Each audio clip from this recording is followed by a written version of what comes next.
أعوذ بالله من الشيطان الرجيم بسم الله الرحمن الرحيم السلام عليكم ورحمة الله وبركاته محمد صلى الله عليه وسلم وعلى آله وصحبه وزوجه وذريته وأهل بيته شلل الفاتحة أعوذ بالله من الشيطان الرجيم بسم الله الرحمن الرحيم الحمد لله رب العالمين الرحمن الرحيم مالك يوم الدين إياك نعبد وإياك نستعين اهدنا الصراط المستقيم صراط الذين أنعمت عليهم غير المغضوب عليهم ولا الضالين ثم إلى جميع إخواني من المسلمين والأولياء والشهداء والصالحين والصحابة والتابعين وصل إلى الشيخ من قدر رجالين وأشهد من اسمه وأشهد من القبرى وجميع أولاد سفران جوال وخصوصا إلى جميع المسلمين الهداية وخصوصا إلى الإمام البخاري مع المسلم ابن حسن الأسقلاني وجميع أصحاب القدس السبعة لهم الفاتحة أعوذ بالله من الشيطان الرجيم بسم الله الرحمن الرحيم الحمد لله رب العالمين الرحمن الرحيم مالك يوم الدين إياك نعبد وإياك نستعين اهدنا الصراط المستقيم صراط الذين أنعمت عليهم غير المغضوب عليهم ولا الضالين آمين الحمد لله الذي جعل شهر رمضان مباركا وفرض علينا الصيام لأجل التقوى أشهد أن لا إله إلا الله وحده لا شريك له وأشهد أن محمدا عبده ورسوله لا نبي بعده اللهم صل على سيدنا محمد وعلى آل سيدنا محمد ربي اشرح لي صدري ويسر لي أمري واحلل عقدة من لساني يفقهوا قولي أما بعد Hadratul Mukarramin, para jamaah dan juga para pendengar dimanapun Anda berada. Alhamdulillah pada kesempatan sore hari ini kita oleh Allah Subhanahu wa Ta'ala masih diberi nikmat kesehatan, maunah serta hidayah sehingga kita semua bisa sama-sama melanjutkan pengajian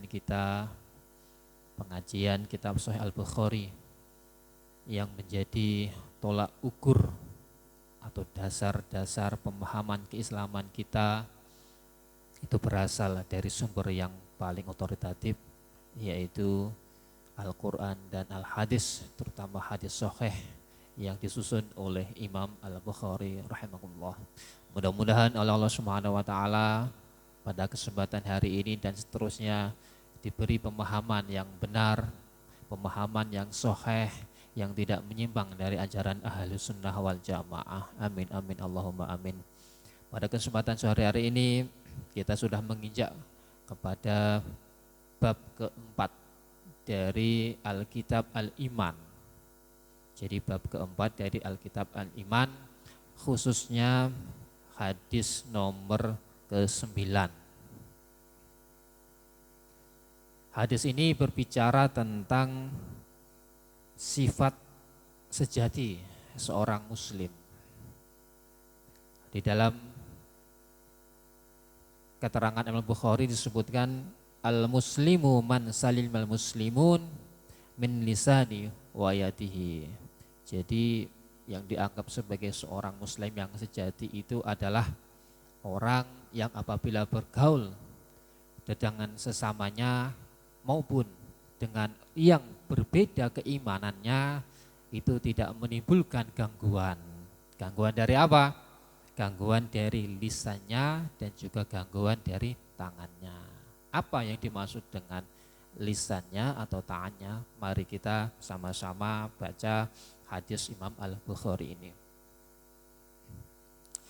Qala al-mu'allif rahimahullah, hadatsana Adam bin Abi Iyasin qala hadatsana Syu'batu an Abdullah bin Abi Safar wa Ismail an Sya'bi an Abdullah bin Amr radhiyallahu anhuma anin Nabi sallallahu alaihi wasallam qala al-muslimu man salimal muslimuna min lisanihi wa yadihi wal muhajiru man hajara man Allahu anhu.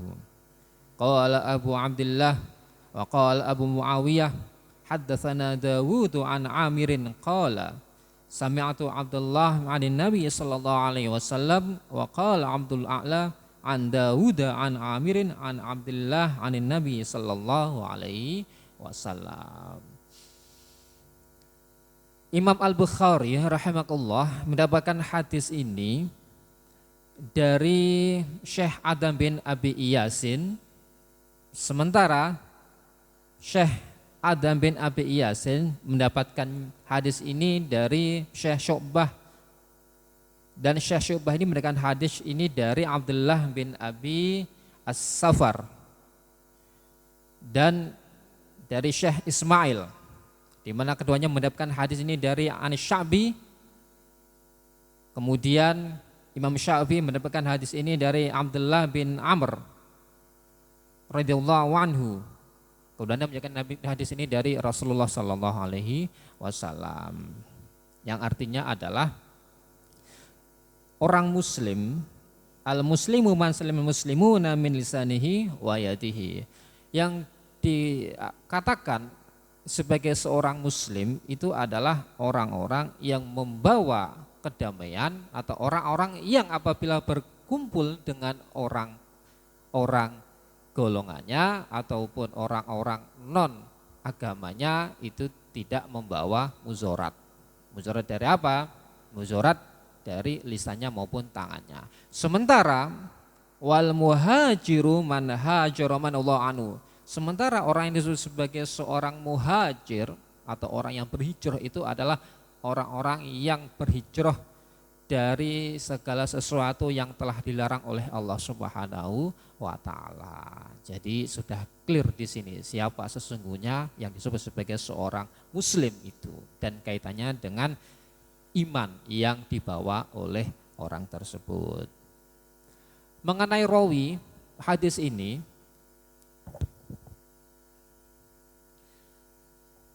Syekh Adam bin Abi Iyasin ini berasal dari Khorasan.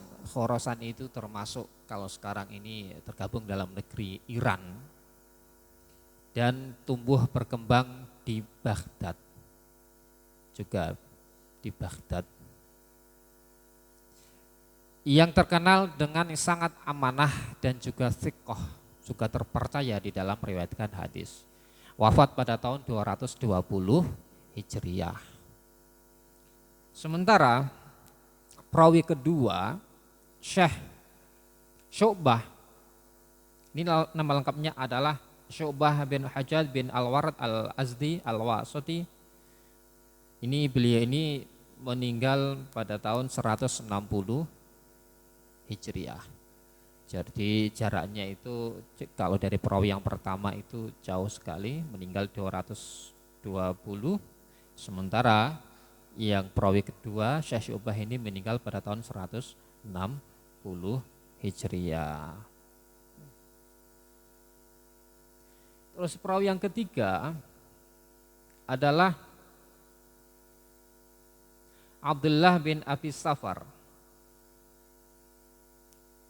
Beliau ini juga termasuk salah seorang yang sangat siqah, yang wafat pada masa khilafah Marwan bin Muhammad. Pada masa khilafah Marwan. Ini berarti termasuk pada generasi awal ketika berdirinya dinasti Abbasiyah.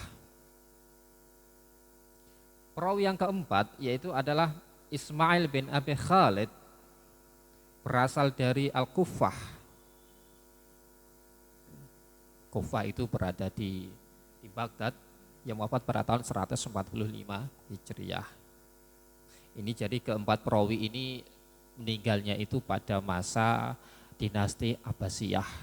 Kalau dinasti Umayyah itu ketika Sayyidina Ali kira kurang lebih dari 41 hingga 134 Hijriah itu baru dinasti Umayyah. Lalu kemudian 134 hingga seterusnya sampai runtuhnya Baghdad itu baru pada dinasti Abbasiyah. Perawi yang kelima ini Abu Amr Asy-Sya'bi, juga berasal dari Kufah, yang wafat pada tahun 105 Hijriah. Jadi masa-masa dinasti Umayyah ketika beliau ini wafat. Dan yang keenam adalah Abdullah bin Amr bin As, Al-Quraisy juga ini termasuk seorang yang zahid, seorang yang sangat zuhud, terkenal dengan zuhudnya, dan meninggal ini tahunnya tidak disebutkan oleh para ulama, karena kalau tidak disebutkan itu terkadang masih khilaf, masih ada perbedaan-perbedaan, atau juga kadang juga tidak terdeteksi.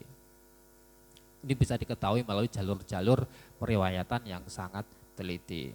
Itu meninggal, ada yang mengatakan meninggal di Makkah Al-Mukarramah, ada juga yang mengatakan meninggal di Taif. Taif itu termasuk daerah atau kota di sebelahnya Makkah Al-Mukarramah. Ada yang mengatakan pula beliau itu meninggal di Mesir. Jadi beragam riwayat dan khilafiyah di antara para ulama.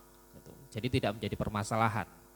Yang penting adalah esensinya, kadang tahun atau negara tidak diketahui bukan berarti orang tersebut atau ulama tersebut tidak sikoh, karena kesikohan itu bisa dilihat, dilacak dari riwayat-riwayatnya, juga para pengakuan-pengakuan orang-orang yang hidup sezamannya. Para hadirin, para pendengar yang dirahmati oleh Allah Subhanahu wa taala, ini adalah para perawi hadis yang terkait dengan siapa yang disebut sebagai seorang sejati, seorang muslim sejati, dan siapa yang disebut sebagai seorang yang berhijrah secara sejati. Hadis ini kita memasuki pada penjelasannya. Hadis ini sebetulnya juga menerangkan tentang sebagian tanda-tanda kesejatian seorang muslim. Salah satunya itu apa? Kalau yang ini, hadis ini juga termasuk tanda-tanda orang yang beriman, karena masuk di dalam kitab Al-Iman. Jadi kitab Al-Iman ini merangkum seluruh, atau bisa dikatakan sebagai tanda-tanda orang yang beriman itu seperti apa. Jadi orang yang beriman, orang yang berislam, Islam yang memiliki sifat yang sejati, seorang muslim sejati itu, kata Rasulullah SAW, adalah apabila dia itu berkumpul dengan orang lain, entah itu seagamanya, sesukunya, atau berbeda agama sekalipun, maka orang tersebut tidaklah menyebabkan bahaya. Bahaya dari apa? Dari fitnah. Bahaya dari apa? Dari pencurian. Bahaya dari lisannya maupun bahaya dari tangannya. Ini kalau orang itu aman, tidak melakukan perbuatan-perbuatan ini, maka orang itu disebut sebagai seorang yang sejati. Yang masuk dia katakan sebagai al-muslim di sini, al-muslim meskipun tidak ada kata-kata hakikatul muslim, para ulama mengatakan itu ada al-muslim, orang muslim yang sejati. Jadi benar-benar orang muslim yang sejati, hakikatul muslim. Nah, yang dimaksud dengan lisan di sini, jadi yang dimaksud dengan lisan di sini, apakah bagaimana kira-kira orang ini tidak menyebabkan bahaya karena lisannya atau karena lidahnya dan karena tangannya? Lisan ini diartikan sebagai lidah ucapan. Karena lidah ini di dalam pepatahnya disebut sebagai lidah atau mulut yang tidak bertulang, tetapi bisanya itu sangat luar biasa. Oleh sebab itu Rasulullah SAW di dalam hadis ini, mengapa beliau itu mendahulukan lisannya ketimbang tangannya. Jadi Rasulullah SAW tidaklah asal-asalan di dalam menempatkan kata-kata hadis. Jadi pertama adalah lisan, yang kedua adalah tangan, yadun, itu juga ada hikmatut tasyri', ada filosofinya, ada asrornya, ada rahasianya. Karena para ulama, dan juga ini juga diamini oleh Rasulullah SAW dan juga menjadi kaidah baku di dalam ajaran Islam, bahwa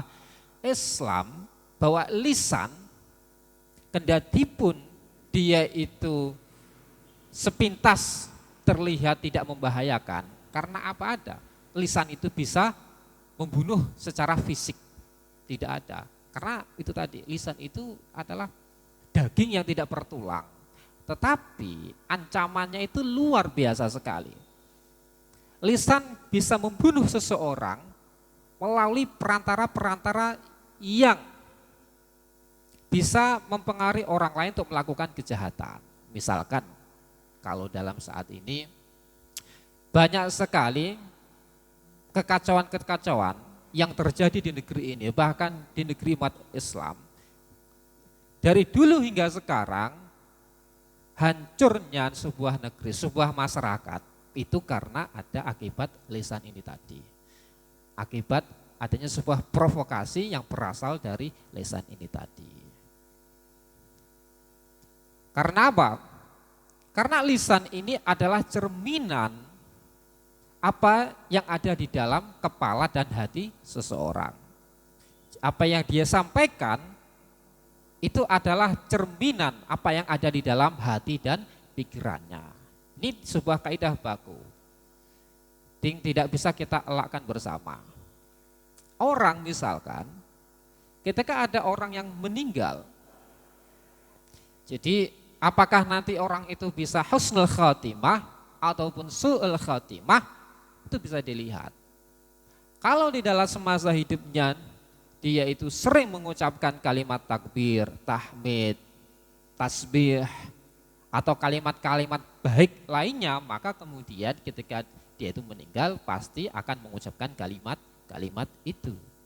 Sebaliknya, apabila ketika di dalam pola kehidupannya, dalam semasa hidupnya dia itu senantiasa mengucapkan kata-kata kotor, caci makian, umpatan, maka ketika meninggal itu pasti akan mengucapkan kata-kata tersebut.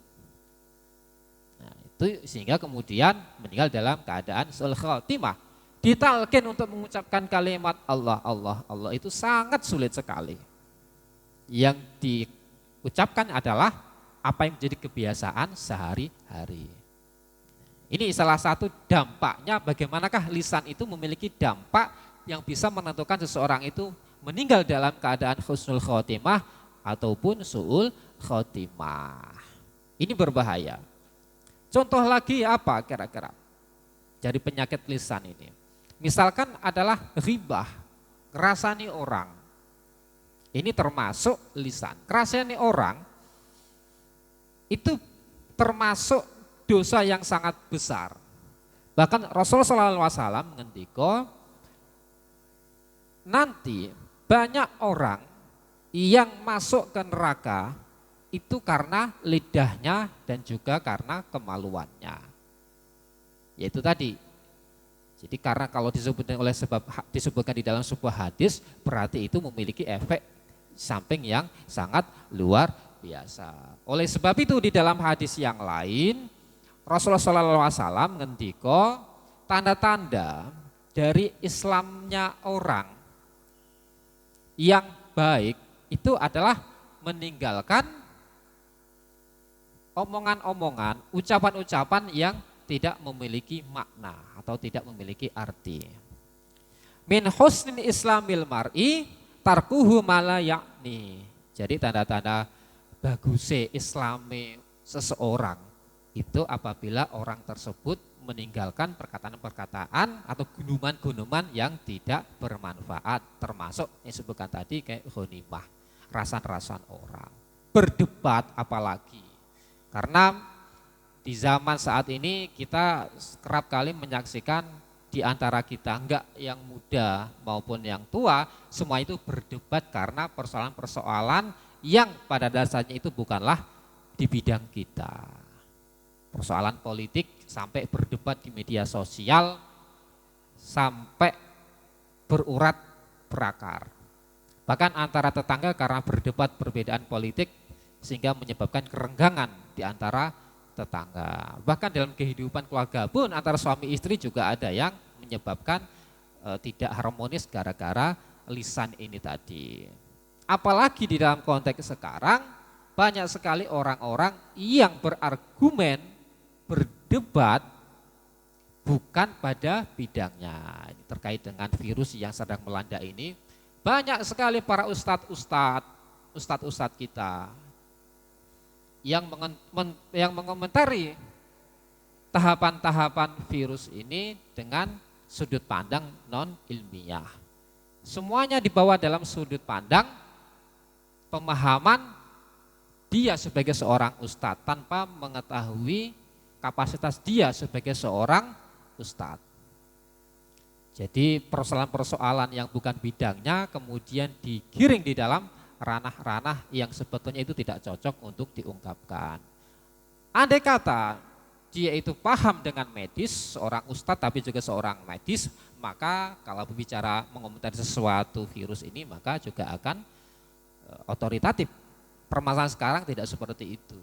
Banyak sekali menjadi ahli dadakan yang tidak diikuti dengan kapabilitas yang memadai, sehingga yang terjadi adalah bukanlah malah menimbulkan kedamaian, justru menimbulkan kecemasan di kalangan masyarakat kita. Ini salah satu mengapa lisan itu harus dijaga secara betul-betul. Oleh sebab itu Imam Al-Ghazali di dalam kitab Ihya Ulumuddin mengatakan min alamatin, salah satu tanda afatil lisan, penyakitnya lisan yaitu tadi ngomong tidak memiliki jeluntrungnya, suka berdebat, suka ngetupuk dengan hal-hal yang tidak bermanfaat. Bagaimana obatnya? Imam Al-Ghazali mengatakan untuk mengatasi afatul qalbi ini adalah dengan banyak melakukan zikir, melakukan renungan, mengalihkan hati dan pikiran kita kepada Allah Subhanahu wa taala. Sehingga apa? Sehingga yang keluar di dalam mulut kita itu nanti akan bernuansakan kalimat-kalimat thayyibah. Ini yang menjadi pegangan kita semua. Lalu kemudian wayatihi, tangannya. Jadi apabila seorang muslim yang sejati itu apabila tangannya itu tidak gratik. Di sini para ulama mengatakan tangan itu ada dua makna. Yadun di sini ada dua. Yaitu adalah bermakna hakikat atau hakiki. Berarti apa? Berarti tangan ya tangan kita. Maksudnya apa? Dengan tangan kita bisa melukai orang lain. Dengan tangan kita bisa mendapatkan sesuatu yang baik. Nah, ini makna hakikinya. Ada pula yang mengatakan tangan ini bermakna majazi atau maknawi, yaitu apa? Kekuasaan. Apabila kita istilah malul khair atau menguasai harta yang bukan milik kita atau merampas harta orang lain yang bukan milik kita, maka itu termasuk dari kata-kata yang masuk dalam kategori yadun ini. Dan banyak lagi, misalkan kita menghukum orang lain dengan hukuman-hukuman yang seharusnya itu tidak dilaksanakan. Contohnya apa? Kita memberikan sebuah hukuman kepada orang yang tidak berdosa. Kemudian karena dituduh melakukan suatu perbuatan asusila padahal tidak terbukti, nah maka ini kalau tidak terbukti berarti apa? Termasuk dalam ungkapan yadun ini, berarti berbahaya tangannya. Al-muslimu maslima muslimun min lisanihi wa yadihi. Karena apa? Mengapa Rasulullah SAW itu menempatkan lisan dan yadihi dan tangannya ini secara berurutan? Kok tidak yadun kemudian lisannya? Karena ini tadi bahwa amalan seseorang itu berbeda-beda, baik itu pada tingkatan ibadahnya, muamalahnya, maupun tingkat keimanannya kepada Allah Subhanahu wa taala. Oleh sebab itu dikatakan bahwa Islam itu mengakomodir antara akidah dan syariah dan juga akhlak. Jadi akidah, syariah, akhlak itu menjadi satu kesatuan yang tidak bisa dipisahkan. Oleh sebab itu misalkan apakah ada seorang yang sudah menerapkan al-muslimu mansalil muslimun min lisani wa yadihi ini, apakah dengan serta-merta itu sudah dianggap sebagai seorang muslim yang sejati? Jadi apakah misalkan seorang muslim itu dia benar-benar mampu menjaga lisannya, mampu menjaga tangannya, apakah kemudian itu bisa dikategorikan sebagai muslim yang sejati? Di sini Gurunda Maulana Syekh Umar Hashim rahimahullah mengatakan bahwa tidak cukup. Tidak cukup. Karena apa? Bisa saja orang yang melakukan, yang mampu menjaga tangan dan lisannya itu tadi, itu sama sekali tidak mencerminkan ajaran akidah maupun ajaran syariatnya. Banyak sekali misalkan orang-orang yang secara akidah itu tidak sesuai dengan manhaj Ahlus Sunnah wal Jamaah juga melakukan kebaikan semacam ini. Banyak di kalangan kaum muslimin, orang Islam, jadi artinya Islam saja melakukan praktek-praktek syariat tetapi tidak beriman kepada Allah Subhanahu wa taala. Artinya apa? Dia ini melakukan perintah-perintah agama, ya sholat, ya poso, ya zakat, ya melakukan ya sedekah dan lain sebagainya. Tetapi di dalam hatinya itu tidak yakin bahwa Allah Subhanahu wa taala itu Maha Tunggal. Tidak yakin, tidak percaya bahwa Rasulullah Muhammad SAW itu adalah utusan Tuhan. Bahkan lebih percaya kepada orang-orang yang pada dasarnya itu bukanlah seorang nabi. Misalkan percaya dengan mazhab filsafat di barat. Jadi lebih mengagungkan misalkan kalau di dalam filsafat itu ada namanya Karl Marx. Lebih paham, lebih mendewakan Karl Marx ketimbang Rasulullah SAW. Atau lebih mendewakan tokoh-tokoh yang lain ketimbang Nabi Muhammad SAW. Jadi masih ada keraguan di dalam hatinya. Maka orang semacam ini tidak bisa dianggap sebagai orang yang muslim sejati. Bahkan kendati pun orang tersebut hanya sekedar melakukan amalan-amalan syariat saja, salat, zakat, puasa, sedekah, tetapi di dalam pola perilakunya itu tidak mencerminkan akhlakul karimah, atau di dalam Islam itu tidak mencerminkan ihsan, maka orang tersebut juga tidak bisa dikatakan sebagai seorang muslim yang sejati. Kan banyak di antara para kita hanya sekedar melakukan formalitas syariat saja, tetapi akidah yang enggak benar, lalu kemudian akhlakul karimahnya juga tidak baik. Jadi hidup itu hanya sekedar beragama, itu hanya sekadar untuk melepaskan beban-beban taklif. Hanya untuk bagaimanakah beban syariat ini bisa selesai. Tanpa memahami dengan benar akidah, tanpa mempraktekkan dengan benar ajaran-ajaran ihsan, maka itu tidak dianggap sebagai seorang muslim yang sejati. Sehingga di sini muslim sejati berarti apa? Orang yang secara akidah benar ala thariqatin ahli sunnah wal jamaah, tidak menyekutukan Allah Subhanahu wa taala, lalu kemudian dia itu melakukan perintah-perintah syariat melalui apa? Rukun-rukunnya, rukun Islamnya, kemudian ibadahnya juga benar, maka kemudian setelah itu dia melakukan, mempraktekkan akhlakul karimah, maka ini dianggap sebagai seorang muslim yang sejati. Karena mengapa harus demikian? Karena Islam itu satu paket. Ya akidah, ya syariah, ya akhlak. Oleh sebab itu, andai kata kita ada memahami akidah-akidah yang terkait dengan masalah konsep beriman kepada Allah Subhanahu wa taala.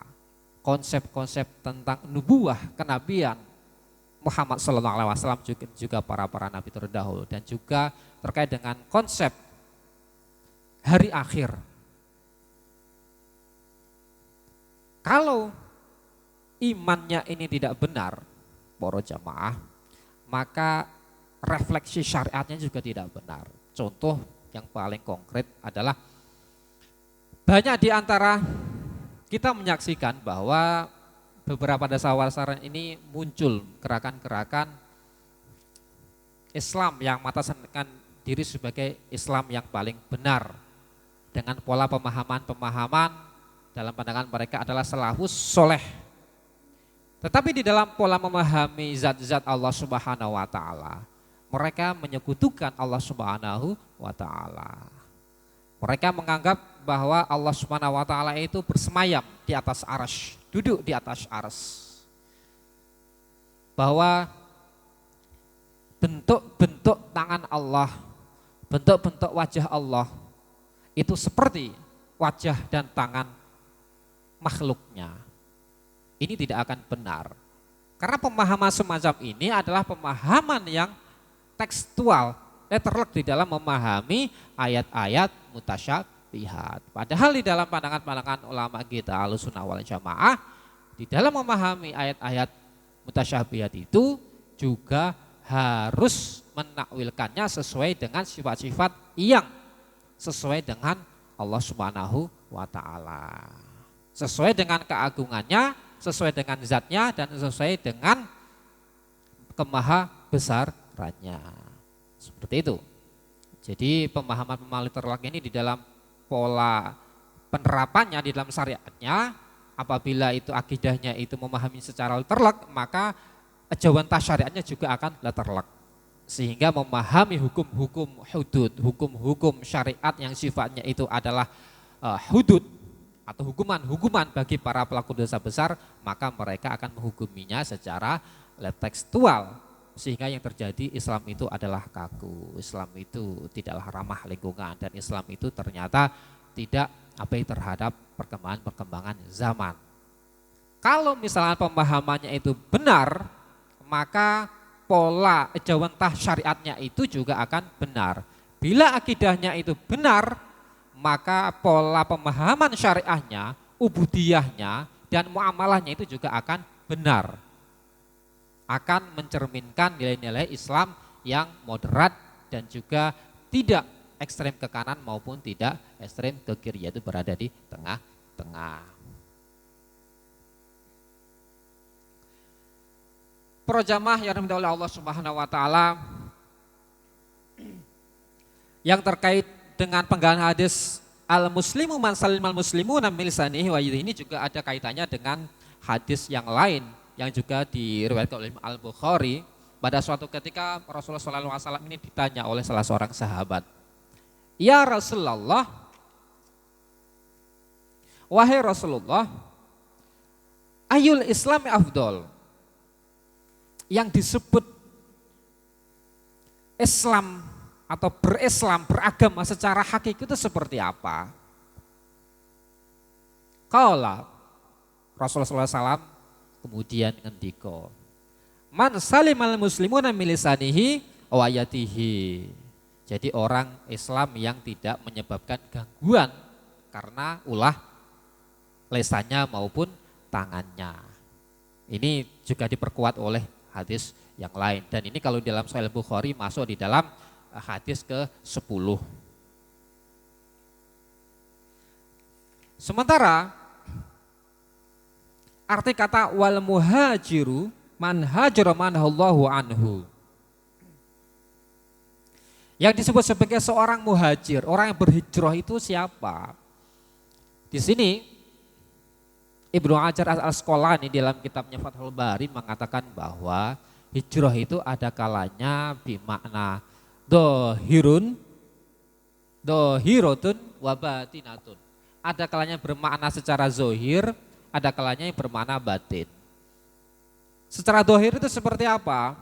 Secara dohir itu adalah hijrahnya para sahabat Rasulullah SAW dari Mekah menuju ke Habsah ataupun menuju ke Madinah Al-Munawwarah. Ini termasuk hijrah bermakna dohir. Atau bisa jadi hijrahnya orang-orang muslim karena menghindari fitnah agama dari negara-negara kafir misalkan. Kalau orang muslim itu tidak hijrah dari negara kafir, maka mereka tidak bisa melaksanakan ajaran-ajaran agamanya. Maka di sini wajib melakukan hijrah. Entah itu pada saat ini ada ataupun tidak. Karena kalau kita melihat dewasa ini bahwa hijrah dalam pengertian yang dhahirotun ini sangat sedikit sekali. Bahkan di negara-negara yang sekuler pun pola peraturan beragama itu sudah diatur di dalam undang-undang mereka. Sehingga para ulama mengatakan bahwa kalau tidak mungkin melakukan hijrah secara dhahirotun, maka tidak usah hijrah. Selama orang-orang Islam itu bisa melakukan atau mengamalkan amalan-amalan Islam, maka tidak perlu hijrah dari suatu daerah ke daerah yang lain. Dan yang paling penting, pola tekan para ulama kita adalah hijrah bermakna dalam pengertiannya secara maknawi, yaitu hijrah dari menghindarkan diri dari perbuatan-perbuatan yang dilarang oleh Allah Subhanahu wa taala. Jadi kalau orang yang berhijrah pada hakikatnya itu adalah orang yang melaksanakan perintah Allah Subhanahu wa taala untuk menjauhkan dirinya dari perkara-perkara yang mengantarkan yaitu pada kemaksiatan kepada Allah Subhanahu wa taala. Ini adalah makna hakikat hijrah sesungguhnya. Karena pada perkembangan Islam saat ini terutama di kalangan masyarakat urban, terutama di kalangan generasi milenial, bahwa hijrah itu lebih bermakna simbolis, formalitas ketimbang dalam pengertiannya yang hakiki. Seolah-olah hijrah itu diawali dengan berpindahnya cara berpakaian. Yang awalnya dulu itu berpakaian metal, kemudian tiba-tiba memakai gamis. Lalu tiba-tiba memakai cadar dan lain sebagainya. Seolah-olah hijrahnya seperti itu. Nah, ini sebenarnya sebuah pemahaman yang perlu kita perdalam lagi. Hijrah itu ada kalanya seperti itu, tetapi tidak sampai seperti itu. Artinya apa?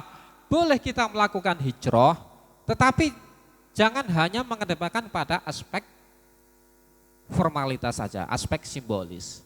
Nah sekarang tidak. Pasti orang yang melakukan hijrah dalam pemaknaannya secara simbol itu pasti diikuti dengan pola pemahaman yang kaku. Apa-apa haram, apa-apa tidak boleh. Sementara makna dari hakikat hijrah itu terlupakan.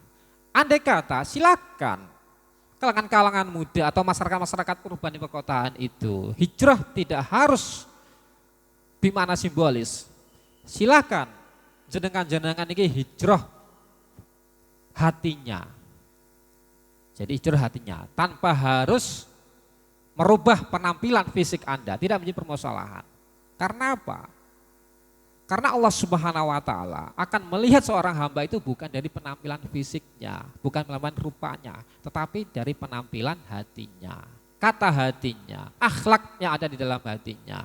Alangkah lebih baiknya bila sama-sama melakukan hijrah ya secara formalitis dan juga secara maknawi. Secara formalitas tetapi apa? Sesuai dengan pakem-pakem kebudayaan kita. Jadi kalau di kita itu orang yang bercadar, ini kan masih polemik di antara para ulama-ulama kita. Di dalam kebudayaan kita, berpakaianlah yang sesuai dengan budaya kita, sesuai dengan tradisi lokal kita. Karena Islam itu hadir tidaklah untuk menggerus budaya, tetapi adalah untuk memodifikasi, untuk memberikan ruh semangat Islam. Sehingga disinilah kemudian Islam itu mampu berbaur dengan budaya dimanapun berada. Oleh sebab itu para jamaah dari Allah Subhanahu wa taala mudah-mudahan kita semua mampu menjadi umatnya Rasulullah SAW yang menerapkan kaidah hadis ini. Karena hadis ini menganjurkan kita untuk tidak menyakiti orang lain. Dan juga hadis ini menganjurkan kepada kita agar supaya apa? Agar kita itu benar-benar melakukan hijrah sesuai dengan manhaj ala thariqatin ahlus sunnah wal jamaah. Yaitu seperti apa? Yaitu pola-pola mengikuti pola pemahaman ala akidah Imam Al-Asy'ari dan Imam Al-Maturidi. Bukan ala akidah Imam Abdul Wahhab atau ala akidah Imam Ibnu Taimiyah. Afu minkum, wassalamualaikum warahmatullahi wabarakatuh.